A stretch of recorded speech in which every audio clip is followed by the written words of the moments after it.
தாங்கள் 30% வரியை விதிக்கப் போவதாகவும், இந்த 30% வரி என்பது கூட ஒரு வரைவிலக்கணத்துடன் விதிக்கப்படுகின்றது என்னவென்றால், ஸ்ரீலங்கா மீண்டும் அமெரிக்காவின் பொருட்களுக்கு அல்லது ஸ்ரீலங்கா இதற்கு எதிரான வரியை விதிக்க முயற்சித்தால் மேலதிகமாக 30% வரியை அறவிடப் போகின்றோம் என்ற செய்தியையும் அவர் சொல்லியிருக்கிறார். அதாவது மிகவும் மிரட்டலான பாணியிலான, அதேவேளை ஒரு ராஜாங்க நடைமுறை இல்லாத அல்லது இந்த புரோட்டோகால்ஸ் இல்லாத என்பவர்கள், அதாவது வரமுறைகள் அற்ற ஒரு கடிதங்களாகத்தான் இவை சென்றிருக்கின்றன. டொனால்ட் ட்ரம்ப் அவர்கள் வெளியிட்டிருக்கிற இந்த நாடுகளினுடைய பட்டியலை பார்க்கிற போது அவைகள் எல்லாமே மிக எளிமையான சிறிய நாடுகள். ஆக இது ஒரு ஒரு வல்லரசு நாடு, மிகப்பெரிய ஆதிக்கம் நிறைந்த ஒரு நாடு, சிறிய நாடுகள் விழுங்கிக் கொள்வதற்கான ஒரு மறைமுக நிகழ்ச்சி நிரல் போல கூட தோன்றுகிறது. என்பது ஜேவிபி என்பது கம்யூனிசம் சார்ந்த ஒரு அரசாக இருக்கின்றபடியால் அதன் ஆதரவு பலமாக இருக்கும் என்கின்ற எதிர்பார்ப்பு இந்தியா மற்றும் அமெரிக்கா போன்ற நாடுகளிடையே இருந்தாலும் அதனை கடந்து பயணிக்கின்ற ஒரு தரப்பாக இன்னொரு தரப்பு இருக்கின்றது. அவர்கள் எல்லா நாடுகளுடனும் ஒரே அளவான உறவை பேணுவது போன்ற தோற்றப்பாட்டை ஏற்படுத்தி அல்லது தங்களுடைய முதிர்ச்சியின்மை காரணமாக இன்னும் அந்த தங்களுடைய தெளிவான நிலைப்பாட்டை வெளிப்படுத்தாமல் அல்லது காலத்திற்காக காத்திருப்பவர்களாகத்தான் அவர்கள் இருக்கின்றார்கள். டியாக்கோ காசியா எனப்படுகின்ற இலங்கையிலிருந்து 800 கடல் மைலுக்கு அங்கால் உள்ள ஒரு தீவு அமெரிக்காவின் பிரதான படைத்தளங்களில் ஒன்றாக, மனிதர் வாழாத தீவாக அல்லது வாழ்ந்த மனிதர்களை அமெரிக்கா வெளியேற்றி தாங்கள் கட்டுப்பாட்டிற்கு கொண்ட பிரித்தானியாவில் இருந்து குத்தகைக்கு அந்த தீவை எடுத்திருந்தது. 1966 உணவுக்காக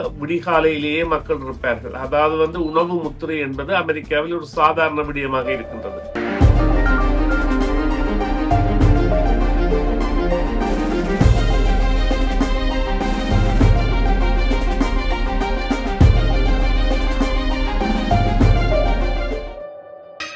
FM 101.3 அலைவரிசையில் CMR தமிழ் FM கேட்டுக்கொண்டிருக்கிறீர்கள். இது நாங்கள் சமூக அரசியல் தரப்புகளில் நிகழ்ந்து கொண்டிருக்கிற மிக முக்கியமான விடயங்களை ஆழமாக பேசுவதற்கும் அது குறித்து உரையாடுவதற்கும் உரியமாக இருக்கிறது.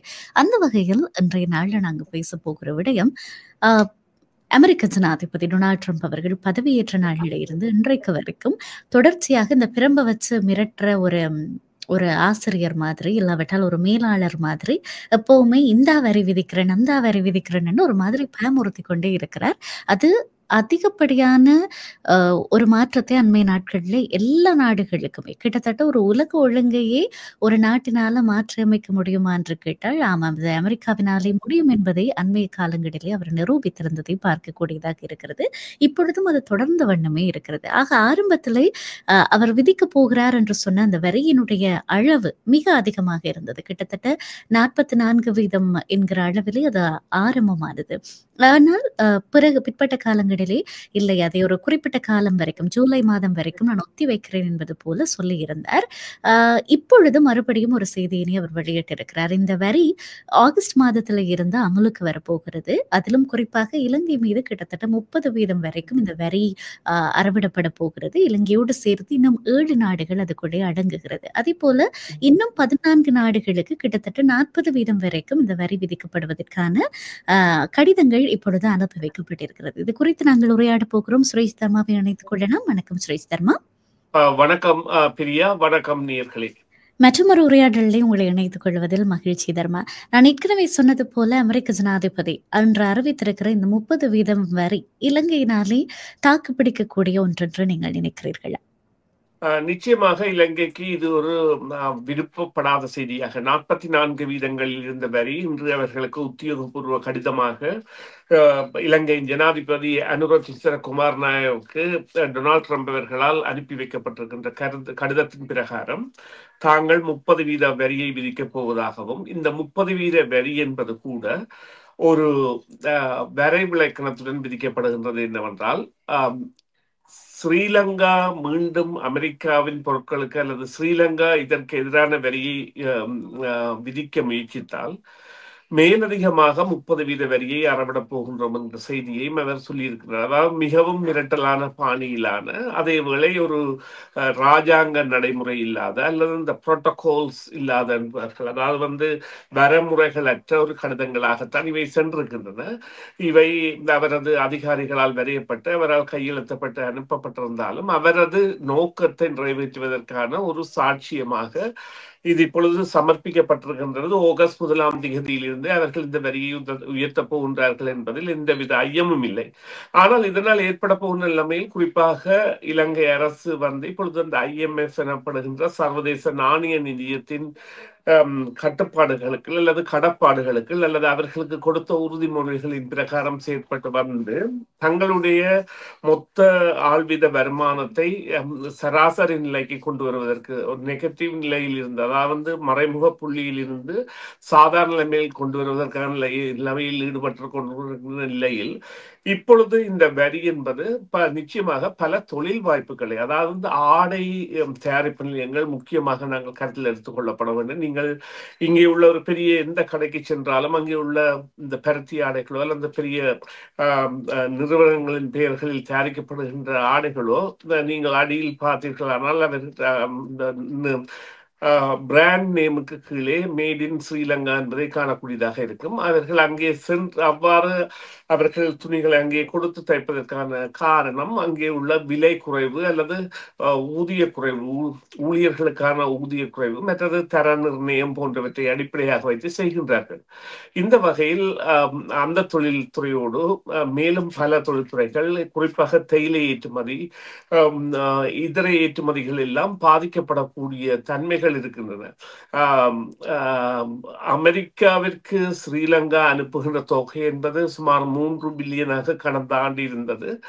எனினும் அது $3 பில்லியன் என்பது ஸ்ரீலங்காவை பொறுத்தவரையில் மிகவும் ஒரு பாரிய ஒரு வீழ்ச்சியை ஏற்படுத்தக்கூடியது. குறிப்பாக இந்த விவகாரத்தில் முக்கியமாக தலை தூக்கி பார்க்கப்பட வேண்டிய விடயம் என்னவென்று சொன்னால், இந்த விவகாரத்தால் வேலைகளில் குறைப்புகளையோ அல்லது வேலை இழப்புகளையோ சந்திக்க போகின்றவர்கள் பெண்களாக இருக்க போகின்றார்கள்.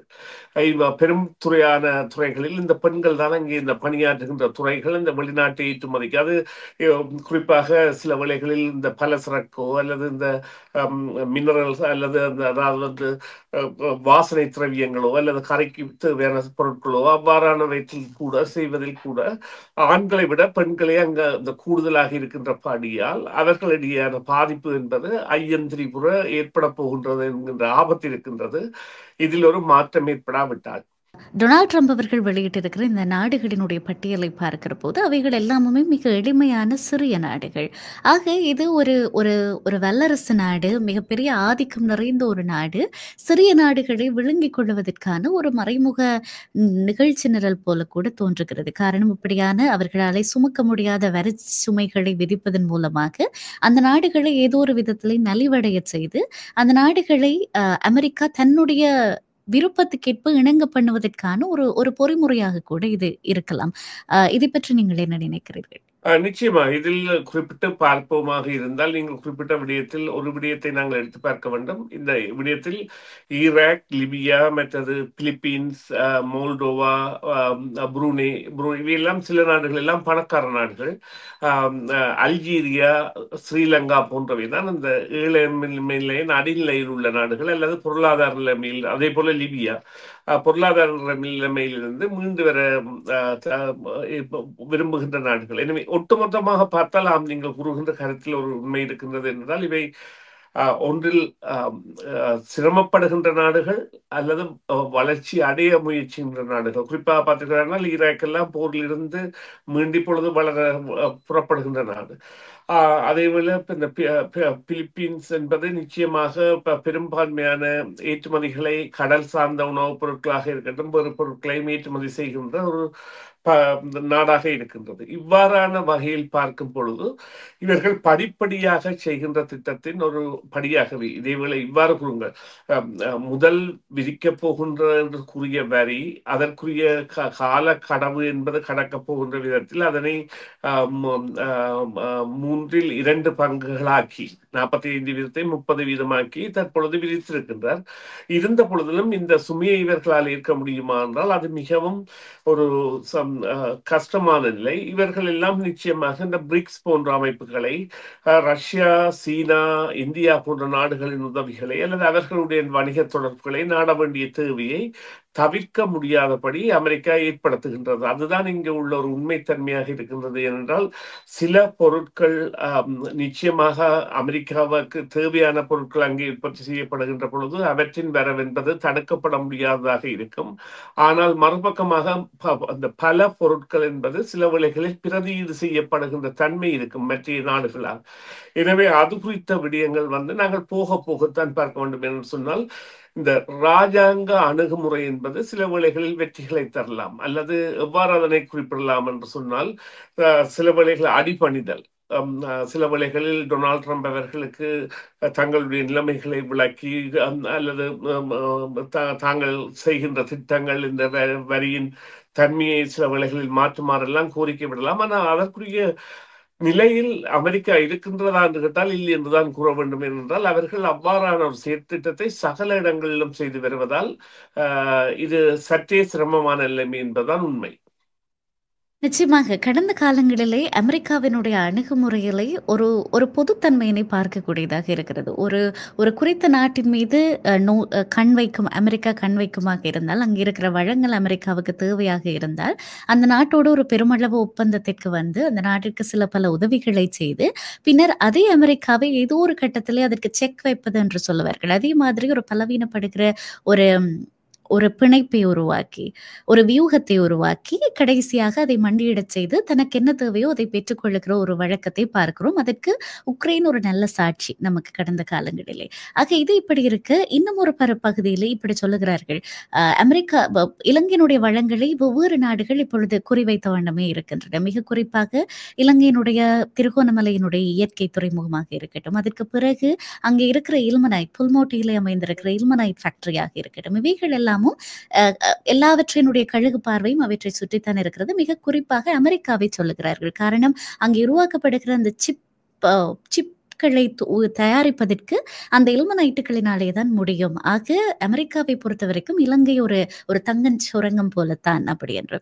ஆக இந்த வரி விதிப்புக்கும் அமெரிக்காவினுடைய இந்த மறைமுகமான நிகழ்ச்சி நிரலுக்கும் சம்பந்தம் இருக்கும். அதே போல அண்மைய காலங்களிலே இலங்கையினுடைய நடவடிக்கைகள் சீனாவுக்கு ஆதரவாக பெரும்பாலும் இருக்கிறதுனாலே தான் அரசியல் ரீதியாகவும் சரி, பொருளாதார ரீதியாகவும் சரி, அமெரிக்கா ஒரு விதமான நெருக்கடி நிலைமைகளை உருவாக்கி வருகிறது என்கிற தோதுபட ஒரு கருத்து இருக்கிறது. இதை பற்றி என்ன நினைக்கிறீர்கள்?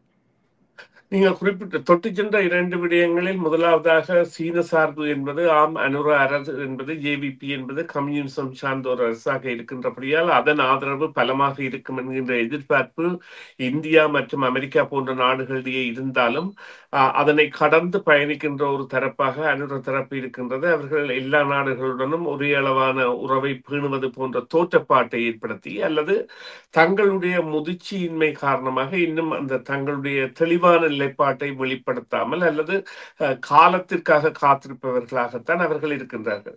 எனவே அந்த வகையில் அவர்கள் நிச்சயமாக ஒரு கம்யூனிசம் சார்ந்த தரப்பாக பார்க்கப்படுகின்ற நிலை என்பது ஆரம்ப சந்தேகமாக இருந்தாலும் இன்று அது சற்றே மறைந்து வருகின்றது என்பது உண்மையாக இருக்கின்றது.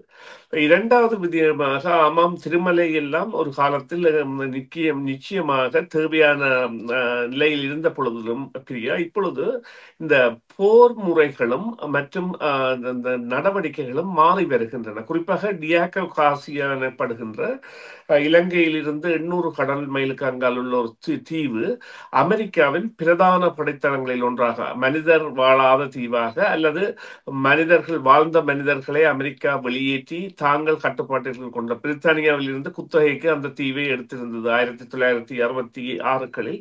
அந்த தீவில் எல்லாம் முழுமையாக B-2 என்கின்ற அந்த அணு ஆயுதத்தை வீசுகின்ற விமானங்கள் ஒரு சுமார் 7 உட்பட பல ஆயுத தரவுகளை கொண்டதாக இருக்கின்றது.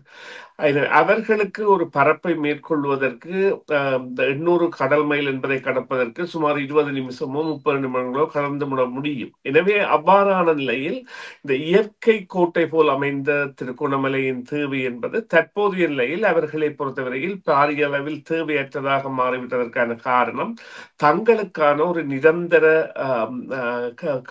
அதாவது மெரைன் போர்சஸோ அல்லது ஒரு பேஸ், ஒரு படை தளத்தை அங்கே அமைத்திருப்பது. டியாகோக் ஆசியாவில் அமைத்து அது ஒரு பெரும் தளமாக ஆசியாவிற்கான மிரட்டலாக இருப்பது. இருந்த பொழுதிலும் இந்த கனிம பொருட்கள் என்பவற்றின் தேவை என்பது அதற்கு நிச்சயமாக இருக்கின்றது. அதனை பெறுவதற்கான வழிகளை அது நிச்சயமாக தேவை வரும் பொழுது, இப்பொழுது சீனாவுடனான ஒப்பந்தத்தில் கூட இந்த சிப்ஸ் செய்வதற்கான, இப்ப தாய்வான் கடந்து வேறு நாடுகளுக்கு சென்று அவ்வாறான பொருட்களை கொள்வனவு செய்வதற்கான நிலையை அது எடுக்கின்றது.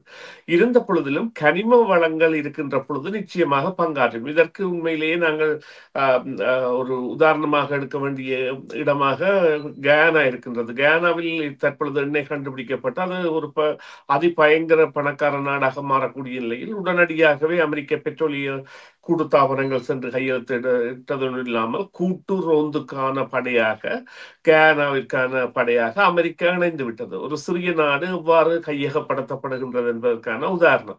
இவ்வாறான நிலை ஏற்படலாம். ஆனால் அதற்குரிய கனிம வளங்கள் என்பன இலங்கையில் இன்னும் பலமாக கண்டுபிடிக்கப்பட்டால் அவ்வாறு சாத்தியம் உண்டே தவிர, மற்றும்படி அவர்கள் அந்த கனிம பொருட்களை வாங்குவதில் தங்களுக்குரிய சந்தையை விட்டுக் கொடுக்க மாட்டார்கள் என்பதும் உண்மை. நிச்சயமாக. ஆக நீங்கள் சொன்ன விடயங்கள் நிறையவே சிந்திக்க வைக்கின்ற ஒன்றாக இருக்கிறது. இந்த நகர்வுகள் வெறுமனே பொருளாதார ரீதியாக மாத்திரம் ஒரு வரி என்கிற அளவிலே நின்று விடாமல் இதர பல விடயங்கள் பற்றியும் யோசிக்க வைக்கிறது. ஆக இவ்வாறான நாடுகள் மீது அமெரிக்கா விதிக்க போகிற இந்த வரி என்பது எவ்வளவு தூரம் அமெரிக்க உள்நாட்டு பொருளாதாரத்திலே மாற்றங்களை கொண்டு வரும் என்று நினைக்கிறீர்கள்? அவருடைய நினைப்பு அல்லது அவருடைய கனவு என்பது 6 டிரில்லியன் தங்களுக்குள்ள கடன் சுமையை இல்லாதொழிப்பது. 6 டிரில்லியன் என்பது 6,000 பில்லியன் டாலர்கள். அந்த 6,000 பில்லியன் டாலர்கள் என்பது அதனை இன்னும் ஒரு 1000ஆல் பெருக்க வேண்டும், மில்லியன்களாக. இது ஒரு பெரிய பணத்தொகை. இந்த பணத்தொகையை அவர் இலகுவில் அடைய முடியுமா என்றால் இல்லை.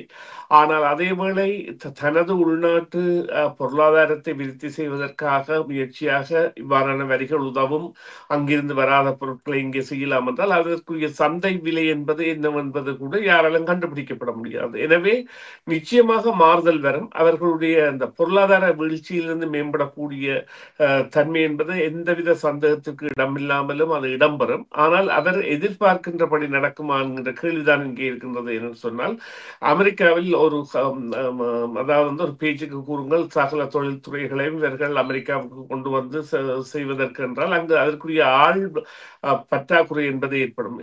குறிப்பாக இங்கே நாங்கள் பார்க்கக்கூடிய விடயம் இந்த புளோரிடா அல்லது டெக்சாஸ் அல்லது இதர கலிபோர்னியா போன்ற இடங்களுக்கு செல்பவர்களுக்கு எல்லாம் தெரியும், இந்த விவசாயத்திற்காக இந்த பத்திரங்கள் அற்ற குடிவரவாளர்கள், இப்பொழுது இவர்கள் துரத்தி அடித்த நாட்டில் வசிக்க முடியாத குடிவரவாளர்களைத்தான் அமெரிக்கர்களே நம்பி இருக்கின்றார்கள் என்றால் அவர்களை பெட்ரோல் எரிபொருள் நிலையங்கள் மற்றும் பஸ் நிலையங்களில் வந்து குடும்பங்களாக ஏற்றி தங்களுடைய காணிகளுக்கு சென்று விவசாய வேலைகளில் ஈடுபடுத்தி மீண்டும் கொண்டு வந்து விடுவது என்பது வளமையாக இருந்தது. அதனால்தான் பெரிய ஒரு தொகையான இந்த குடிவரவு பத்திரமற்ற இனம் என்பது அல்லது மக்கள் தொகை என்பது அங்கிருந்தது. ஏன் அவ்வாறு இருந்தார்கள் என்றால், அமெரிக்கர்களில் பலரும் வேலை செய்ய முடியாதவர்களாக அல்லது தங்களுடைய உடல் பருமன் அல்லது விசேட தேவை உள்ளவர்களாக, ஸ்பெஷல் நீட்ஸ், அவர்களுக்குள்ள குறைகள் காரணமாக விசேட தேவை உள்ளவர்களாக மற்றும் பல பாதிப்புகளை உடையவர்களாக மாறி இருக்கின்ற தன்மை, அதில் குறிப்பாக இந்த பருமனும் உணவு கட்டுப்பாடற்ற தன்மையும் மிக முக்கியமான பங்கு வகிக்கின்றது. அவ்வாறானவர்களை எல்லாம் தொழில்துறையில் ஈடுபடுத்த முடியுமா என்கின்ற சந்தேகங்கள் பல இருக்கின்றன. அவர்களுக்கான கொடுப்பனவுகளை எல்லாம் இப்பொழுது டொனால்ட் ட்ரம்ப் அவர்கள் குறைக்க போகின்ற பொழுது அங்கே ஏற்பட போகின்ற ஒரு பெரிய நெருக்கடி எவ்வாறு அவரை அந்த தங்களுடைய நாட்டை காப்பாற்று பண்ண வைக்கும் என்கின்ற ஒரு நிலையெல்லாம் இருக்கின்றது. இவையெல்லாம் பொறுத்திருந்து பார்க்க வேண்டும். அதாவது பேச்சுக்கு கூறுவதானால் ஆம், நிச்சயமாக அவர்களுடைய பொருளாதார முடக்க நிலையிலிருந்து மீள்வதற்கான அல்லது ஏற்பட போகின்ற நஷ்டங்களை தவிர்ப்பதற்கான முயற்சியாக இது வெற்றியளிக்குமாக இருந்தாலும் அவர்களுடைய நடைமுறை சாத்தியங்களை பார்த்தால் அங்கே பல பின்னடைவுகள் இருக்கின்றன. இப்பொழுது எங்களுக்கு தெரிந்த முகம் என்பது சில நகரங்களாகத்தான் இருக்கும். ஆனால் அங்கே சென்று பார்த்தீர்களானால் உணவுக்காக விடிகாலையிலேயே மக்கள் இருப்பார்கள். அதாவது உணவு முத்திரை என்பது அமெரிக்காவில் ஒரு சாதாரண விடயமாக இருக்கின்றது. இப்பொழுது நேர்கள் கூட இந்த யூடியூபில் சென்று பார்த்தால் ஒரு சிட்டியின் மறுபக்கம் என்று பார்த்தீர்களானால் நீங்கள் வியந்து போவீர்கள். அந்த நகரங்கள் எல்லாம் எவ்வளவு கீழ்த்தரமான நிலையில் இருக்கின்றன. போதைப் பொருட்களுக்கு அடிமையானவர்களுக்கான தெருக்கள் என்பன கவனிப்பாரற்றி இருப்பதும், அதே போல இந்த சமூக நல கொடுப்பனவு அல்லது ஃபுட் பேங்க், அதாவது உணவு தேவைகளுக்காக மக்கள் விடிகாலையில் இருந்தே நிற்பது போன்ற செயற்பாடுகள் எல்லாம் உள்ளூர் நாடு. அவர்களை எல்லாம் மாற்றி இவ்வாறான நிலைமைக்கு அமெரிக்கா கொண்டு வருமாக இருந்தால் அது ஒரு புரட்சியாக இருக்கும். பொறுத்திருந்து பார்ப்போம். நிச்சயமாக. மிக்க நன்றி சுரேஷ் தர்மா. இந்த புதிதாக அமெரிக்கா விதித்திருக்கிற அமலுக்கு வரப்போகிற ஆகஸ்ட் மாதம் தொடக்கம் அமலுக்கு வரப்போகிற இந்த வரிகள் தொடர்பாக முடிமான அளவு நாங்கள் பேசியிருந்தோம். நன்றி இந்த உரையாடலில் இணைந்தமைக்காக. நன்றி பிரியா. நன்றி நேர்களே. மீண்டும் ஒரு பொழுதில் சந்திப்போம். சிஎம்ஆர் யூடியூப் சேனலில் இணைந்திருக்கும் நேர்கள் அனைவருக்கும் எமது நன்றி. காமெண்ட்ஸ் பகுதியில் உங்கள் கருத்துக்களை தெரிவிக்க தவறாதீர்கள்.